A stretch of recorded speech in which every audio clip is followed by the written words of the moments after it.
A routine traffic stop. A black woman behind the wheel. A white officer assuming the worst. But within minutes, this stop would flip everything on its head. Because the woman he tried to intimidate was a judge. What happened next shocked not just the officer, but the entire city. In a world where split-second judgments can carry life-altering consequences, one early morning traffic stop became a powerful turning point. A seasoned officer thought he was pulling over just another driver, until he learned the truth. She wasn't just any woman behind the wheel, she was a judge. What unfolded next exposed deep-rooted biases, triggered public outrage, and reminded us all that respect isn't given by uniforms, it's earned by integrity. It was a regular Tuesday morning when Officer Mark Reynolds began his shift on the outskirts of a quiet southern suburb. Known by his peers as assertive, some would say overly so, he patrolled the wealthier neighborhoods with what he called a sharp eye. That morning, his attention was caught by a sleek black sedan driving below the speed limit. It wasn't speeding, it wasn't weaving, it wasn't breaking any laws, but something about it made him suspicious. Inside was a black woman in her early 50s, calm, composed, dressed professionally. She drove with both hands on the wheel, but to Officer Reynolds, her presence in this part of town didn't quite fit. Without hesitation, he flicked on his lights and initiated a traffic stop. The woman complied immediately, pulling to the side of the road. She rolled down her window, placing her hands clearly on the steering wheel.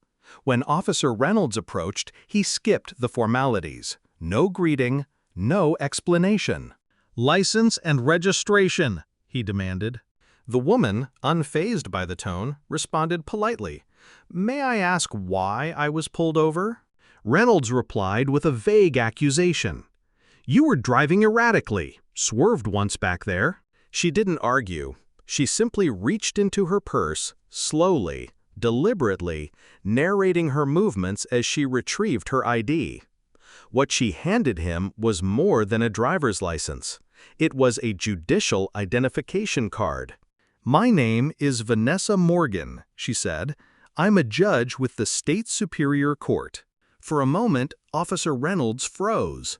The name sounded familiar, but rather than back down or apologize, he muttered a quick, "Wait here," and walked back to his patrol car with her documents. He sat in his vehicle for several minutes, running her name through the system, stalling, trying to figure out what to do next. Everything came back clean. No record, no violations, not even a speeding ticket. Still, he returned to her window and issued a verbal warning for a traffic violation that never happened. "Next time, keep both hands on the wheel and watch your lane," he said, eyes avoiding hers. Judge Morgan gave him a steady look, calm but firm. "You do realize you had no legal reason to pull me over." There was silence. Then she added, "You'll be hearing from the Oversight Committee." Reynolds didn't respond, but he knew he'd crossed a line. The next day, Judge Morgan filed an official complaint with the department's Internal Affairs Office. She didn't stop there. She brought the case to the City Council, the Judicial Ethics Board, and even spoke to a local reporter. Within 72 hours, the dashcam footage was released. It showed the full stop, her perfect driving, his lack of reason, and her quiet dignity. The footage went viral. The public was outraged. This wasn't just about one traffic stop. It was about how easily someone with power could abuse it, and how often Black Americans are presumed guilty until proven innocent. Protests followed. So did calls for reform. The police department was forced to launch a full investigation. Officer Reynolds was placed on administrative leave pending review. But the story didn't end there. 2 weeks later, in an ironic twist, Officer Reynolds was subpoenaed to testify in a case before the Superior Court. When he entered the courtroom, the presiding judge was none other than Judge Vanessa Morgan. She didn't flinch. She didn't speak of the incident. She didn't even look angry. She simply performed her duty with dignity, professionalism, and fairness. Everyone in that courtroom knew what had happened on the roadside just days earlier. Yet she remained neutral, impartial. In doing so, she taught a lesson that no training seminar ever could. Reynolds, humbled, delivered his testimony and left quietly.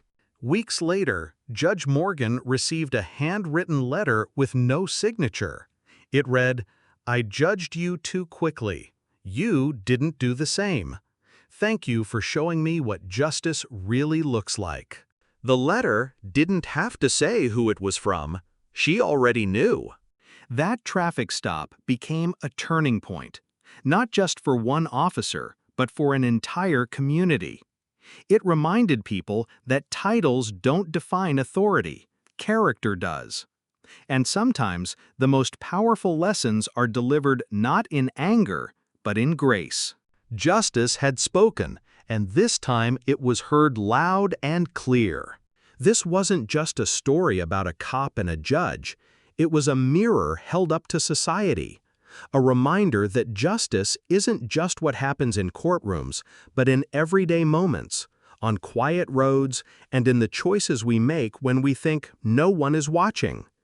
In the end, one woman's grace under pressure spoke louder than any badge ever could. And for those who were listening, it changed everything.